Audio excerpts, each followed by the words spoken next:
What's good, everyone? I'm your host, Christian Black, And I'm your co host, Matthew Goryachkovsky. and welcome to season two of Our Small Majority, featuring artists, historians, activists, and entertainers alike empowering women of color. And today, we're joined by Jennelle Williams, a multimedia storyteller. During this ongoing pandemic, she created a show called Car Therapy, which is a scripted 6 episode web series about a down on her luck college therapist who decides to drive for a ride sharing app to make ends meet during a pandemic. That speaks to me. Now, in one of Janelle's interviews, when she was asked why did she make car therapy, she said this. Not only do we need more Black stories on screen, we need to have these conversations surrounding mental health.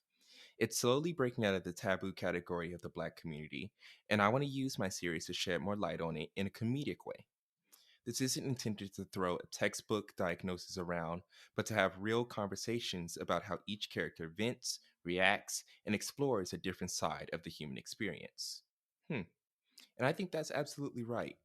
I love how she expands on this more inside the interview. It gave me a lot of insight. So, Christian, Hmm. how's your mental health right now? Why you asking me, Matt? Uh, Nothing. You think you funny, huh? All right, it's time to go to this episode because it's for your education. Come on. all right, let's get to the episode. How about you guys? Do you feel that mental health is stressed enough in the Black community? Tell us all about it on this week's Instagram post at Our Small Majority. We want to hear from you. All right, let's go. Stories about family, self discovery, multi generational stories, pretty much relationship and character based stories.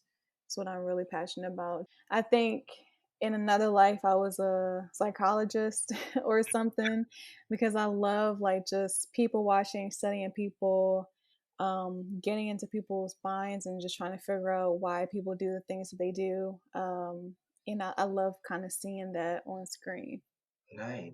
Are there any films that focus on like the psychological aspect that have inspired your work? Um, well, some of my favorite films is like one Flew Over the Cuckoo's Nest and Mm. Girl Interrupted, um, stories like that. Um, Moonlight, of course. Just really focusing on the characters and kind of like where they are. Um, in that certain space, that there's certain headspace and things that they're going through. And I really don't like.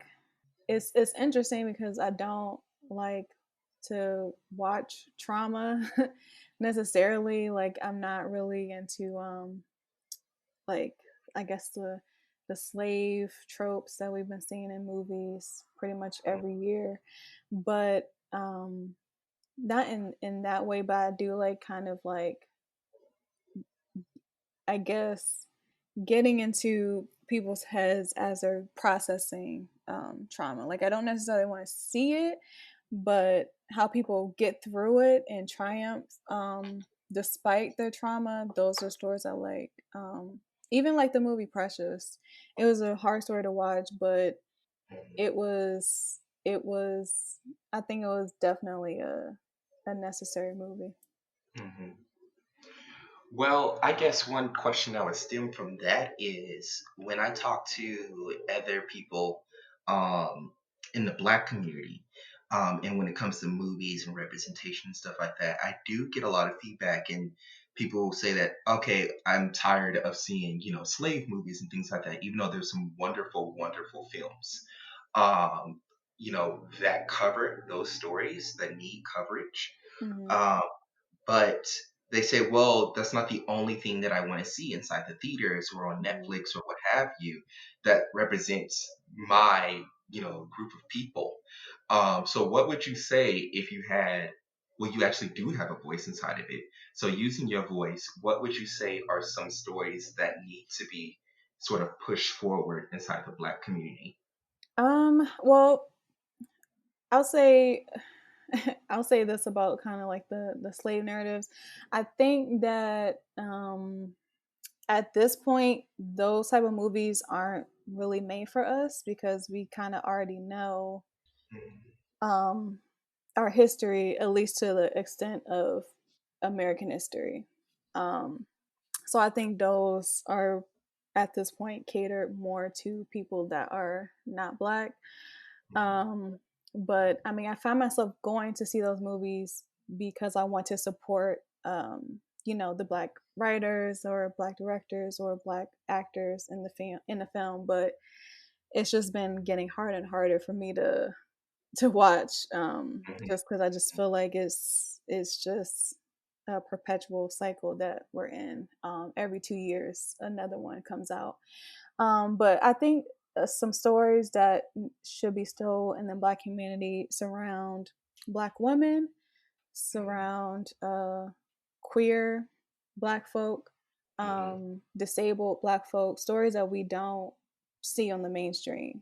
And I feel like we're slowly getting there. I've seen a couple web series that focus on like queer Black people, and the web series I'm doing is centered on Black women.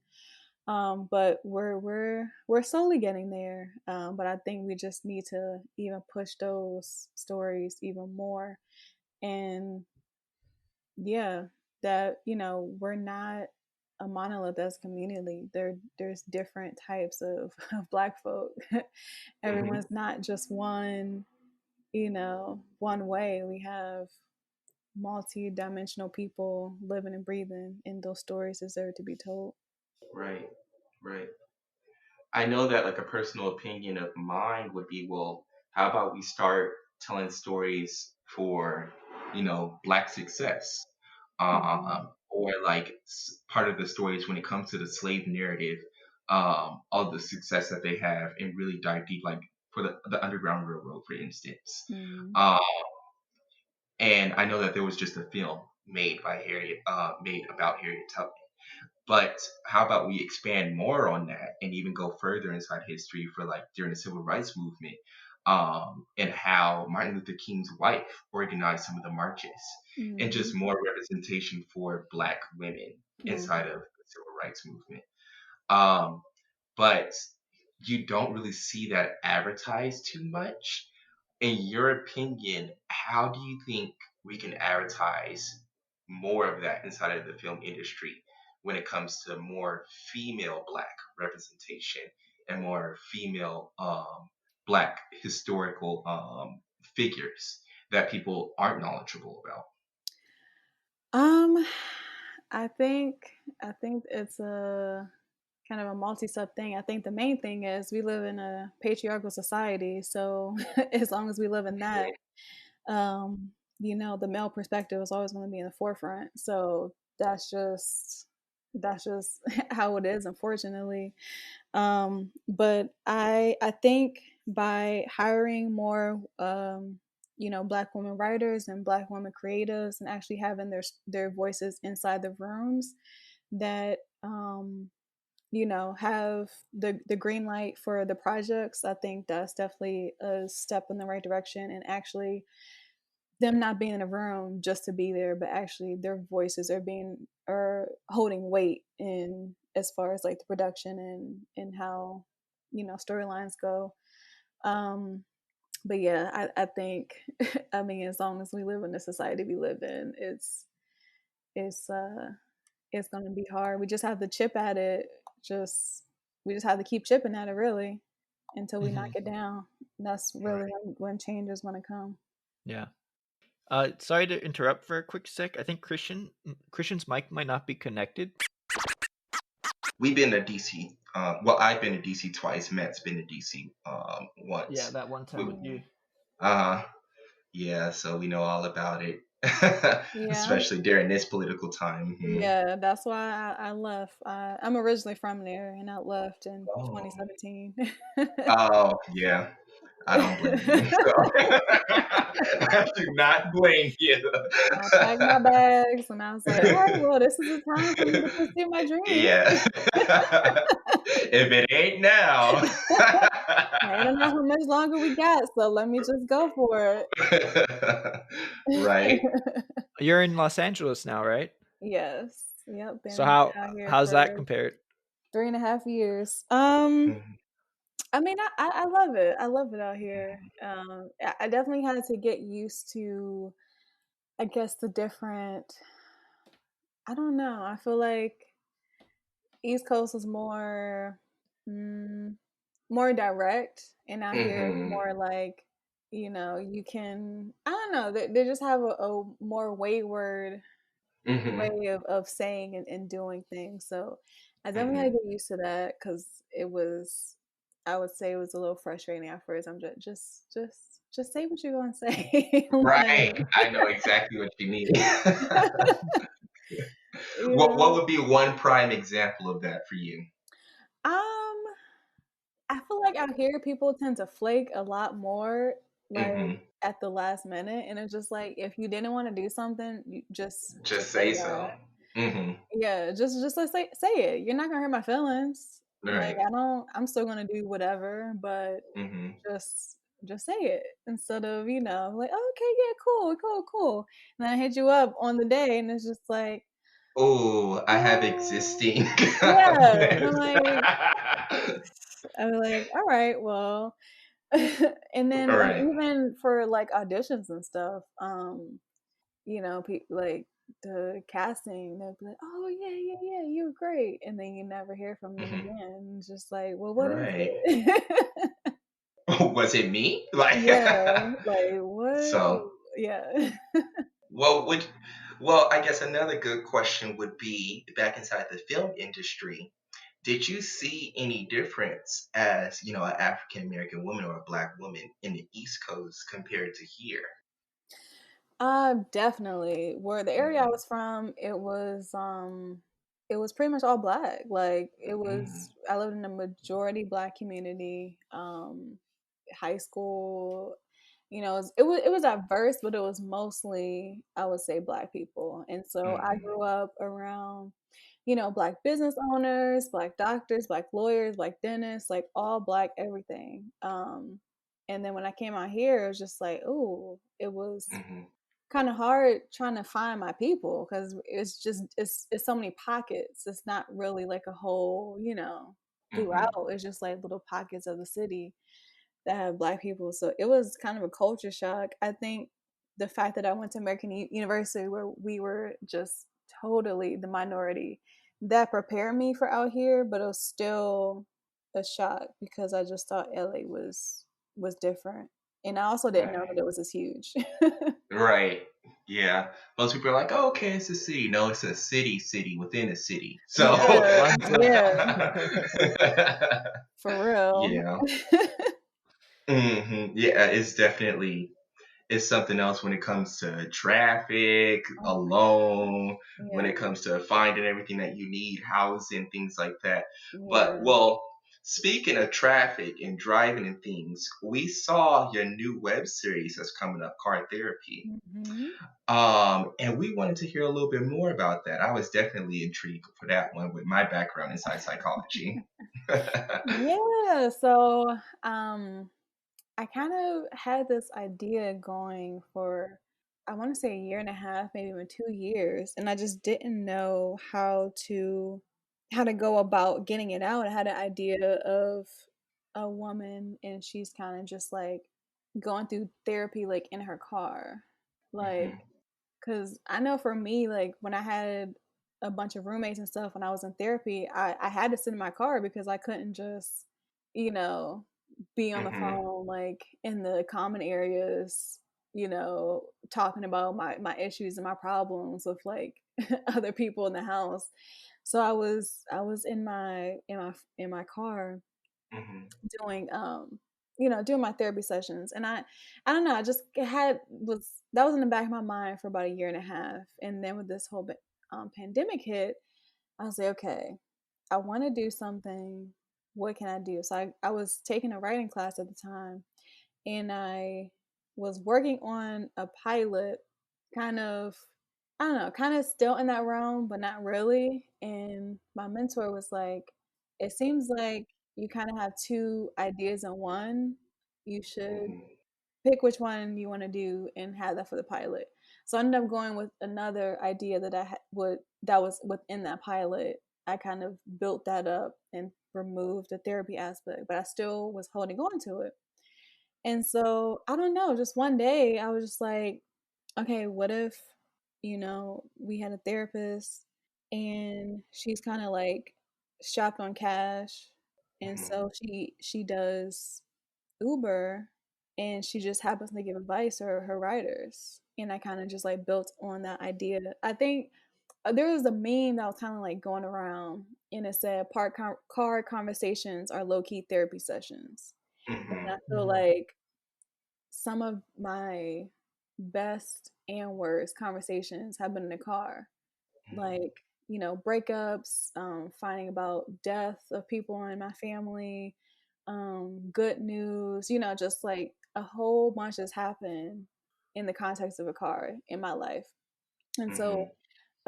my car has kind of been like essential place in me growing up, really. I mean, I drove across country with my car, like, there was a time out here when I was homeless and that was the only place I had. Like, I've had some really trying times within my car. And I feel like other people have that too. Like, people, you get off work and you just find yourself just chilling in your car for like an hour Mhm. before you even go inside the house. You're just like scrolling, or you're listening to music, or you're on the phone or something like that. It's just, I don't know. I just feel like it's a place of comfort, and in talking with other people, I kind of found that commonality. So I pretty much just created a series about she a down on her luck college therapist, and her best friend convinces her to drive for Uber to kind of like make money, and Mhm. she just ends up meeting these very interesting LA characters, very very diverse people, very interesting people, and kind of just like looking at the human experience in the context of like a car, and how, you paths cross like every day, and kind of the impact that you have on each other, whether you know it or not. Yeah. Yeah, I definitely can relate to that when it comes to just having those deep talks inside of, your car with a friend or a significant other, or like another meme is like when it's on that white lawn chair made out of plastic real late at night. Yeah. Yeah. And you have the best conversation of your life or the worst one Mhm. with your close circle of friends. Mhm. So while we on the topic of deep conversations and mental health, I know that you've done not only work within film, but also just your everyday life too, when it comes to being an entrepreneur or a businesswoman. Um, but I wanted to get your personal opinion on the stigma of giving attention to mental health inside the Black community. Mhm. What's your take on that? Well, that was one of the main reasons why I also did it, because I wanted to have conversations about mental health in the Black community, and I feel like it's slowly becoming a thing. Like, there's accounts like the Nap Ministry and Therapy for Black Girls. They have podcasts as well, and there's another page for Black men, Therapy for Black Men. There's little pockets of um resources for like mental health and wellness, and I feel like it's slowly becoming a thing and becoming more talked about. And I think it's just with this generation, like, we're just a lot more open than our parents or our grandparents. They just had to get through life. They Right. were grateful to just get through life, and be alive and be healthy and well. And we are kind of just like not settling for that. Like, we don't want to just to live. We want to be alive. We want to experience life, and we want to kind of create the best lives for ourselves, and we have the resources to do it. So I think that is kind of why we're moving in to that, I guess, that lane. um but I think that it's definitely important. And shows like Insecure, they have therapists in there, and we see them pop in every once in a while. I think that it is slowly starting to to get on screen. And I think that there definitely just needs to continue to be a push, continue to be have more open-minded conversations, because it's important. Like, I think, in my opinion, I think every Black person should have free therapy. Like, I think that should be a thing for us. That's the least that they could do. uh, at the very least, Mhm. because we just have so much baggage, and I think it takes a lot of work to kind of undo the generational traumas that we have as Black people, just because of what happened to us and our people, whether it being taken from Africa, not knowing our bloodlines, our direct bloodlines, and just having this, I guess, kind of dichotomy between African Americans or Black people and people that are from Africa or from the Caribbean, and just how we are, I guess, I don't know, I want to be careful with my words, but just our relationships Right. with each other and our dynamics within the Black community. I think that it's just important to have these conversations, and we have to protect ourselves because obviously no one else is protecting us, and that includes not only our physical health but also our spiritual and mental health. So that was one of like the main reasons why I did this, because I feel like we just need to keep pushing these conversations. And it's a comedy because I know people like laughing, and laughter is good for it's Mhm. medicine. And so I just wanted to start these conversations, get people laughing, get people talking, and hopefully getting people to really have these conversations and open up with each other. Right. How do you go about dealing with mental health during the pandemic with COVID that we're in right now? Whew. I and well, writing is therapy for me. Um, it's my job, but it's also free therapy. Mhm. um, Definitely. I eat plant based. I feel like that definitely helps me with my I guess my mental space and just how I feel. Just when I eliminate processed foods and just certain things that don't really add anything to us, when I like eliminate that, that's when I feel my best. Exercising, going on walks, um, talking to people, talking to loved ones, and just taking breaks. Like, I kind of took a social media break over the weekend because I'm just like, it's just a lot going on. I'm probably gonna take a break almost for the most of this week, just at least getting through tomorrow. Because it's just too much. Therapy. Looking for a new therapist currently, and yeah, just I kind of know, I know my triggers, and and when I'm feeling a certain way, I'm like, all right, I kind of have like a little checklist of things, and I'm like, okay, do I do did I do this, did I do this, did I do this? And usually once I complete that checklist, I feel better. Like, once I make sure that I did those things for myself, I typically feel better by the end Mhm. of that. Do you have any uh like any of the episodes in car therapy talk about COVID, or have like the protagonist struggling with finding people to drive around now Mhm. because of COVID?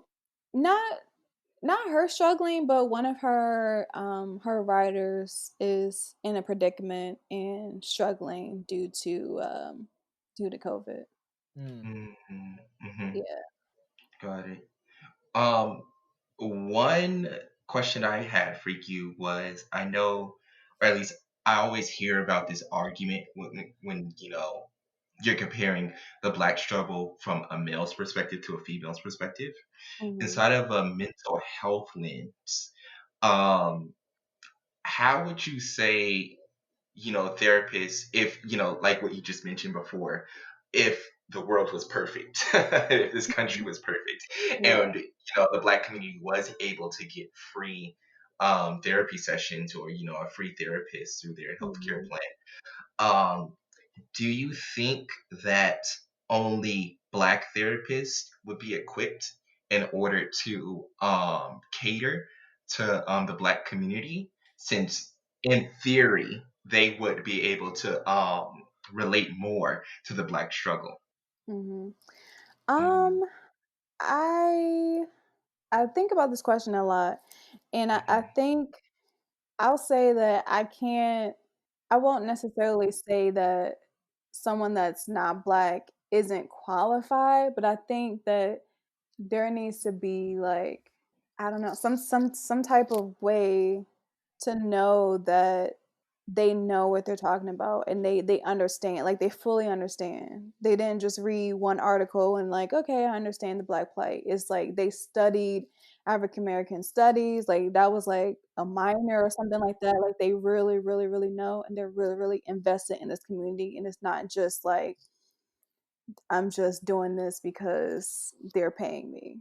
Like they need to be fully invested. But I will say for myself, I have only had Black therapists because just for me personally, I'm Right, like, right.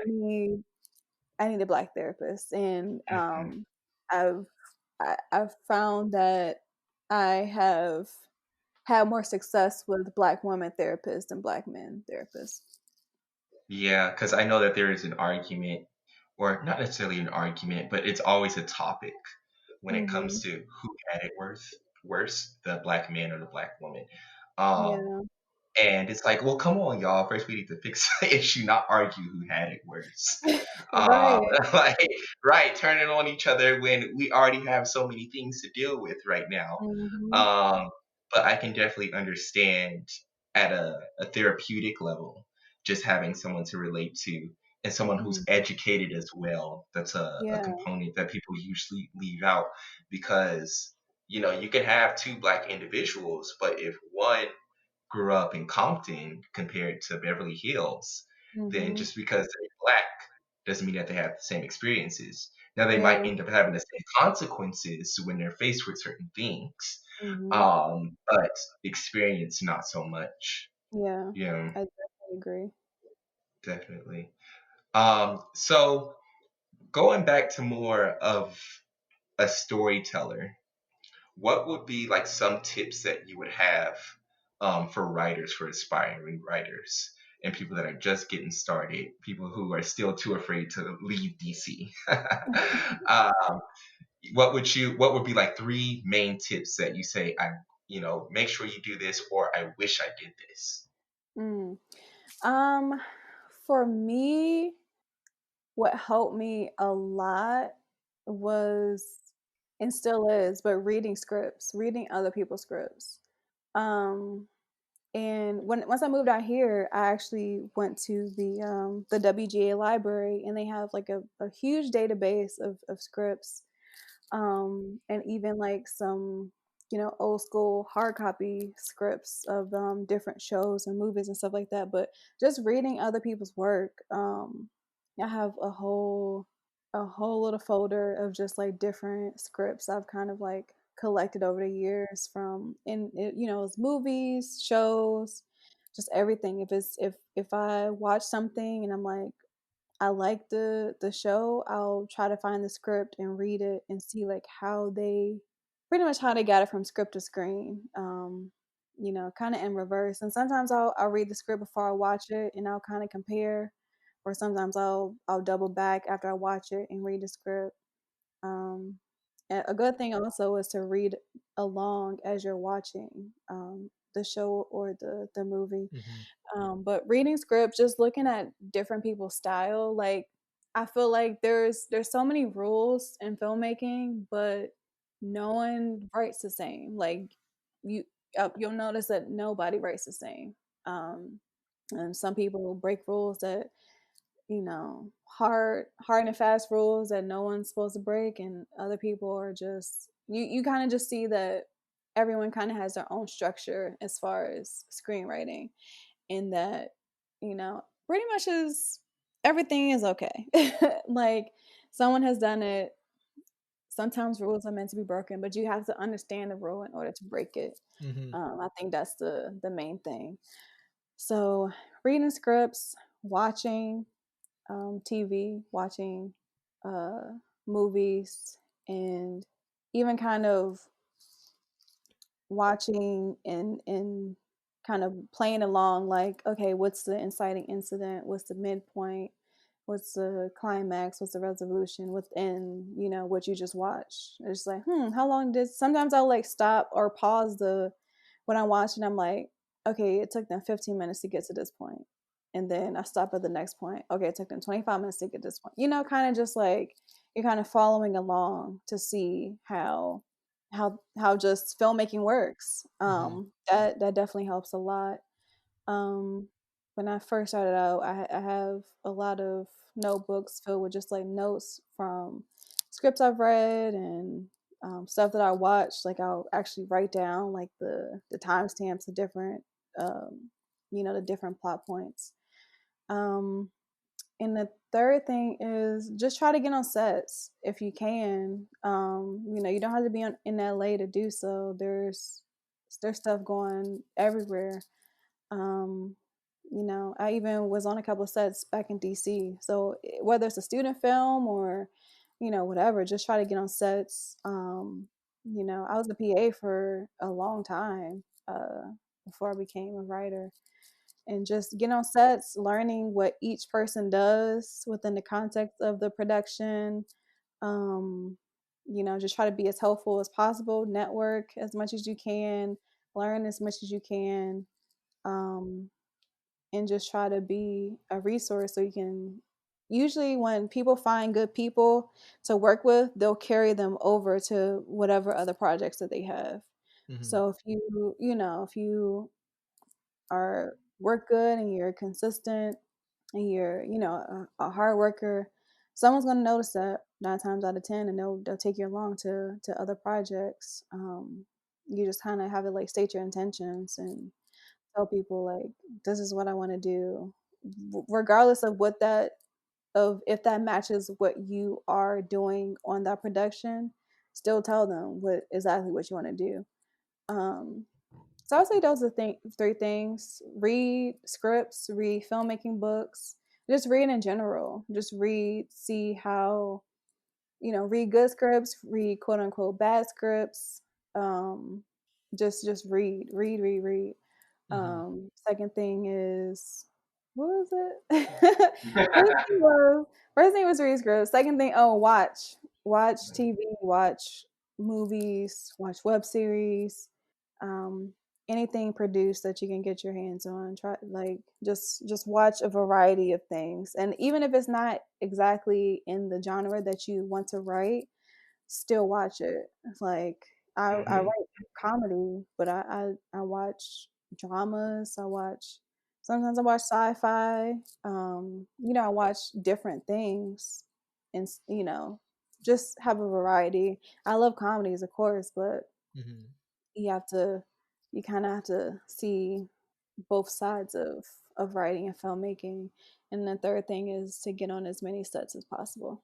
Yeah, I just started writing right around like a little bit after COVID hit in March Hmm. in the US. So I like a lot of this stuff is resonates with me in terms Hmm. of, like the struggles I've been going through. I've never been a good writer, growing up, or even a good reader. So Hmm. this is all like brand new territory for me, and it's interesting. Hmm. Doing that, like learning about all. I remember like how you talked about learning the rules. When I was first started, I was like very strict about the rules, and then I started Hmm. reading scripts online, and Hmm. I was like, wait, all of these scripts are breaking all the rules I was Yeah. focusing on and learning about. Yeah. So it's interesting. Like like art is so vast and so Mhm. open ended. You know? Yeah, but also it's like I feel like they probably could break the rules because they are who they are. Yeah, that's true. They have the clout behind them to, they're Hmm. just like, eh. I'm going to write it this way because I am this person. Right. um, so that's what I was saying. Like, you kind of have to learn the rules in order to break them. Like, I still am kind of, I mean, I can't really name too many times where I felt like I had to break a rule, Hmm. but I understand, like, if I do, like, why I did it. Like, I could explain to you why I did it to back it up, and I'm not just doing it Mhm. just to be like. Because I feel like sometimes people break the rules just to be quote unquote different, or like, Hmm. like, oh, I'm edgy. I'm doing this because I want to get attention. It's like, I'm a okay, revolutionary. yeah, like I'm a rebel, and I'm like, okay, well, No, you being a fool. yeah, I'm like, I mean, if you don't want it to see the light of day, you don't want it greenlit, like, okay, you can do Hmm. that.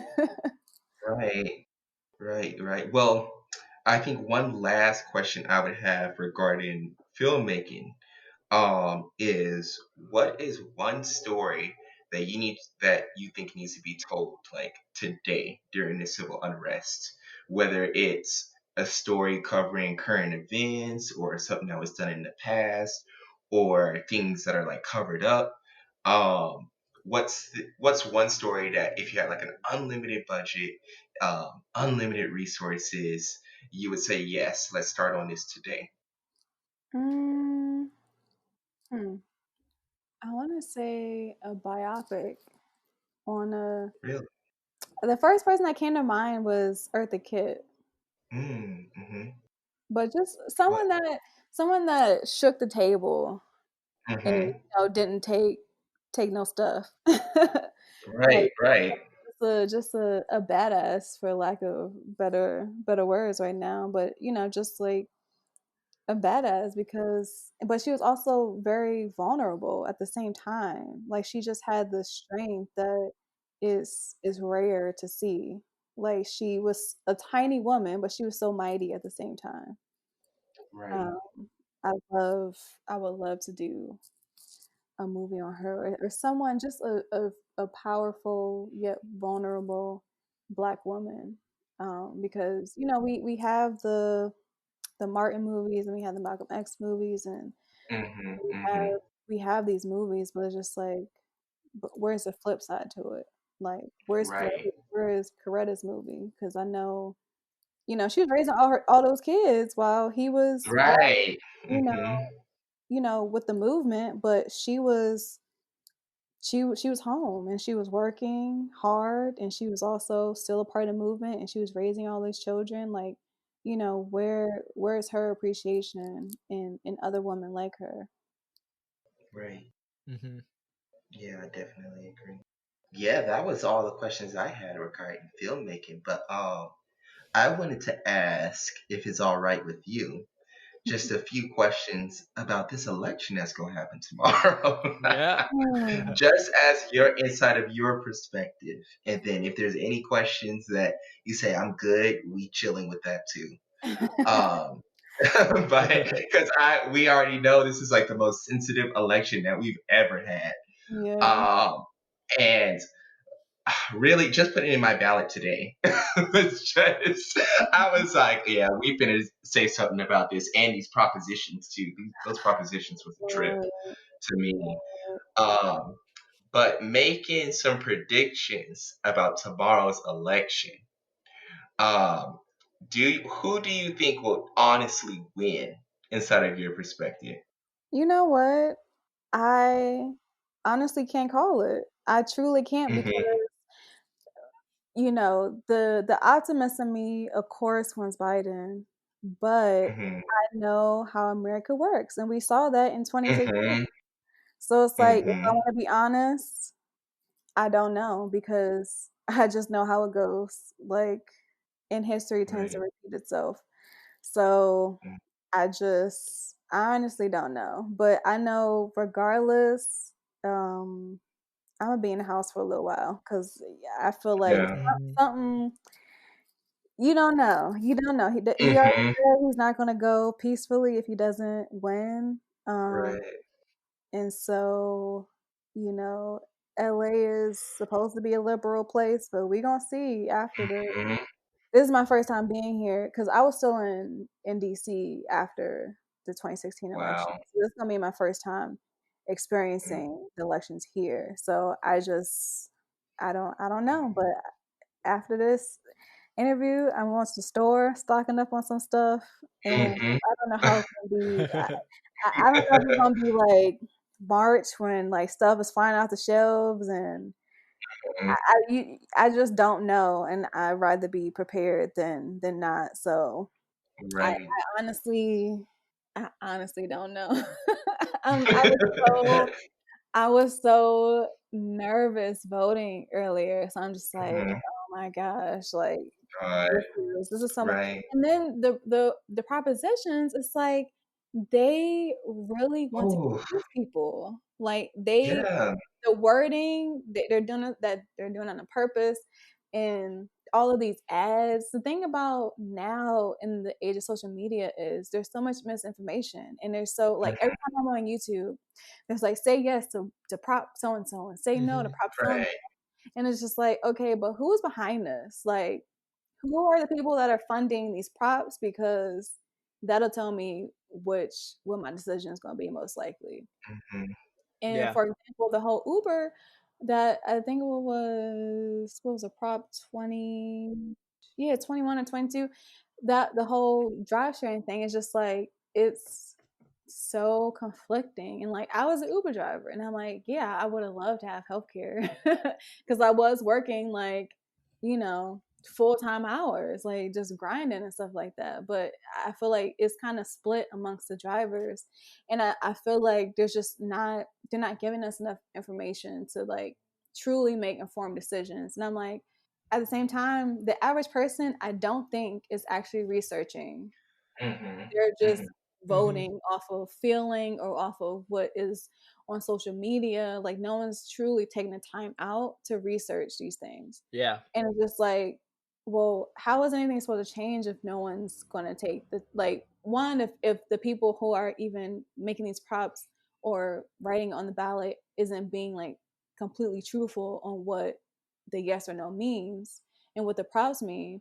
But also, if no one's taking the time out to do the research, like, what what's really going to change? So, I try to do the best that I can, and I'm not a political person by any means.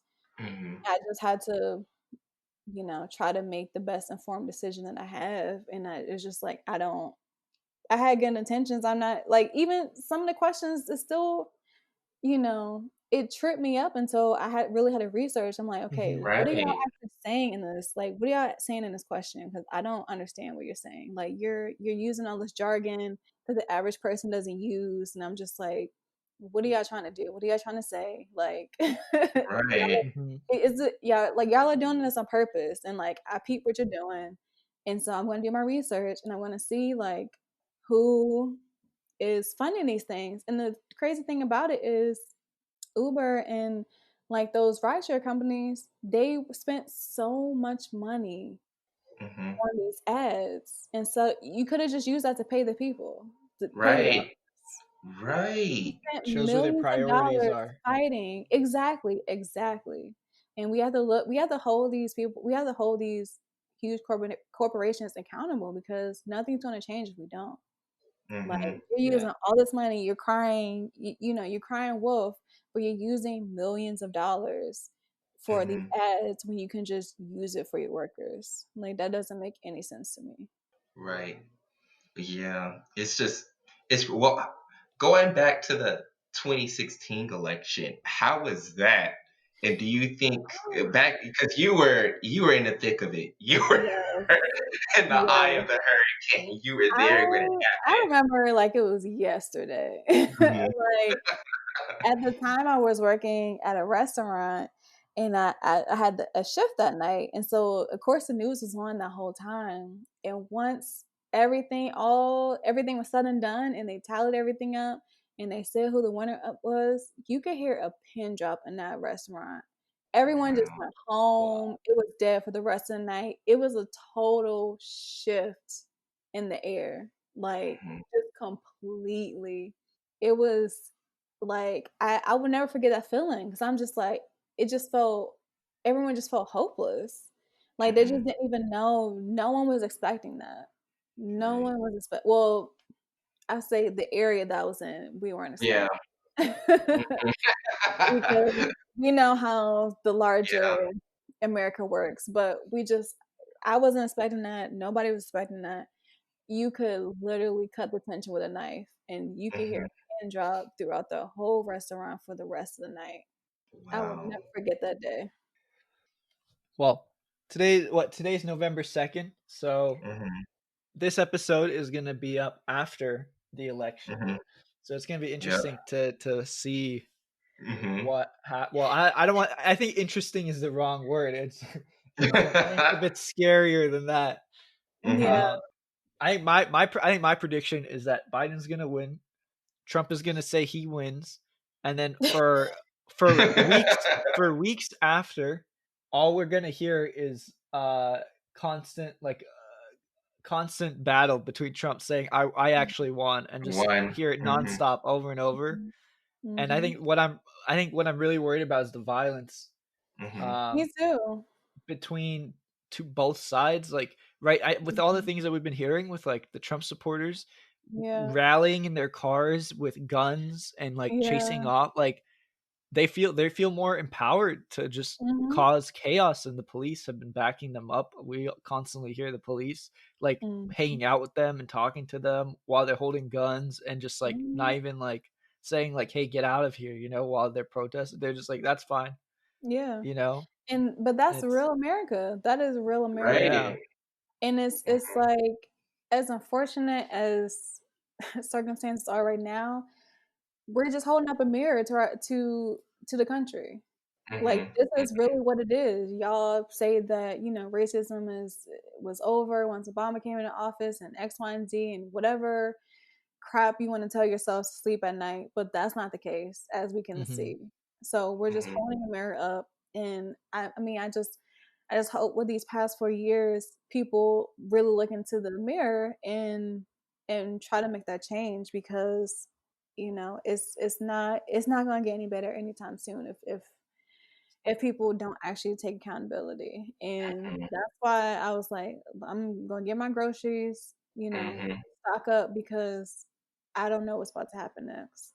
And I'm not Right. gonna be out in the streets Mhm. during Yeah, whatever's gonna happen. and the stores are starting to board up their windows in LA right now. I know downtown Mhm. LA, some Oh stores Lord. around Yeah, I my think place. there was a riot or something this morning or a protest in downtown LA. I think that's what I saw. It was a protest early this or around 10 o'clock this morning. So I don't know. I'm Yeah. just that's why I'm just like I'm taking a Mhm. mental break Yeah. these next couple of days because I don't blame you. I don't know what's gonna happen. And I just feel like I just saw a meme. It said something like, what happens when you have COVID anxiety and seasonal depression and just regular depression Yeah. in an election, a make or break Mhm. election cycle, what happens? And it's just like, who knows? And we lost an hour yesterday of Mhm. daylight. So it's just like, who knows what's going to happen? Who truly Right. knows? Yeah. Well, I know Well, in the house watching the Parkers and watching something funny so I can just keep my spirits up during this time because mm, I don't know. well, I guess one final question we would have for you is if you could make a public service announcement to the world for the future, say in the scenario that Trump wins or that Biden wins, for like 30 seconds, what would be a word of advice you would say if Biden won? And then same for Trump. I don't think that my PSA would be any different. I would Mhm. say to keep your vibrations high and just really work on your inner self because I think change happens when we have compassion towards each other, and we can't have compassion towards each other until we have compassion for ourselves. So we have to look within. This is the time to do that work, that inner work. Look within ourselves and try to raise our vibrations, and hopefully it'll bounce off to the next person and it'll create a domino effect. Because either way, we have a lot of work to do in the society, regardless of who wins.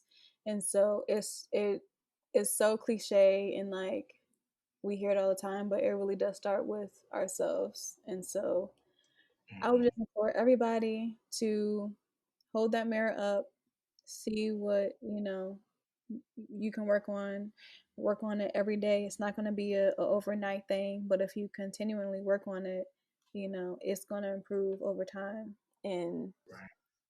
just stay prayed up, keep your Yeah. vibrations high, meditate, journal, talk it out, go on walks, eat as clean as you can so you can have the mental clarity that we need, and, just prepare yourself mentally, physically, and spiritually for what is to come.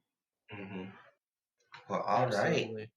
Yeah, I definitely agree with that. Well, we are at our hour mark for this interview. But before we let you go, we just wanted to ask, we'd love to advertise you for our second season coming up. And if there's any plugins that you want to put in for any works that you had in development, or, social media, we'd love to put it in for you. Oh, yes. My series page for card therapy is at Card Therapy Series, and that's on Instagram. And you can find me on Instagram. My personal page is That Girl Creates. I'm also on Twitter, that GRL Creates, because someone took That Girl Creates. um, and on Facebook, That Girl Creates. So pretty much That Girl Creates over all platforms. And then my social for card therapy is at Card Therapy Series. And we are still actively campaigning to get this project out. We shot it in the beginning of October. And so we're just raising money to get the editing started. And I would love to get this project out to y'all sooner rather than later. I think it's very necessary. And regardless of what happens tomorrow, we all gonna need some type of therapy and some laughter. So I'm trying to get this Mhm. out. Definitely agree. Well, thank you so much for joining us today. Thank you so much for having me. I had a good time. Thank you for listening to this week's episode of Our Small Majority. If you want to learn more about Jennelle's web series, Car Therapy, and other work she's doing, you can check out her website at thatgirlcreates.com. Hmm. This episode really reminded me of how important mental health is during the pandemic. I know an Instagram page I always like to follow, the Depression Project. It's a mental health service page providing all sorts of tips on how you can care for yourself during the quarantine, or if you're just missing your loved ones. Yeah, and it's important to reach out to your family and friends. You never know who's suffering from depression. Humans are good at hiding their pain. Sometimes a simple "How was your day?" can be a big help. Yeah, definitely agree. So, how's your day, Matt? Why are you asking me, huh?